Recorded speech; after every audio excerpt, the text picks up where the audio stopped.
तमाम देखने और सुनने वाले हैं बाप ज़रात को अस्सलाम वालेकुम। उम्मीद करता हूँ कि आप सब खैरियत से होंगे। मैं आज आपके लिए लाल देवी काम लेकर हाजिर हुआ हूँ, जिसे आप एक नक्श से हाजिर कर सकते हैं और उससे हर जायज़ काम ले सकते हैं।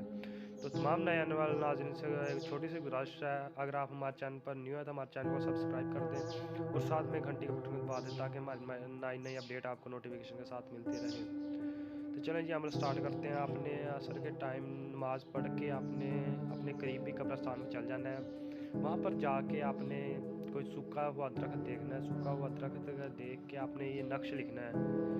ये नक्श लिख के आपने उस सूखे हुए दरख्त के नीचे दबा देना है। फिर आपने वहाँ से आ जाना है, आपने पीछे मुड़ कर नहीं देखना। आप वहाँ से आ जाएंगे तो आपने ईशा की नमाज़ पढ़नी है। ईशा की नमाज़ पढ़ के आकर आपने ये मंत्र पढ़ना है। ये मंत्र आपने 1001 बार पढ़ना है। आपने ये मंत्र दरम्यान में छोड़ना नहीं है, ना ही रुकना है। जब तक आप मुकम्मल नहीं कर लेंगे तो आपने छोड़ना नहीं है। अगर आप छोड़ देंगे तो परी की हाज़िरी नहीं होगी।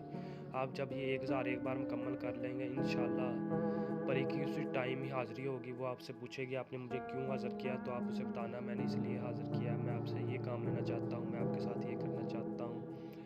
तो आप उसे आपने डरना नहीं है, तो आप उसे खुल के बात करना। अगर आप कोई और काम करवाना चाहते हैं उससे वो करवाएं। अगर आप उसे दोबारा हाज़िर करना चाहते हैं तो आप उससे निशानी लिया करें कि मैं आपको दोबारा हाज़िर कैसे कर सकता हूँ। तो वो एक बहुत छोटा सा अमल बताएगी और वो उसी छोटे से अमल से हाज़िर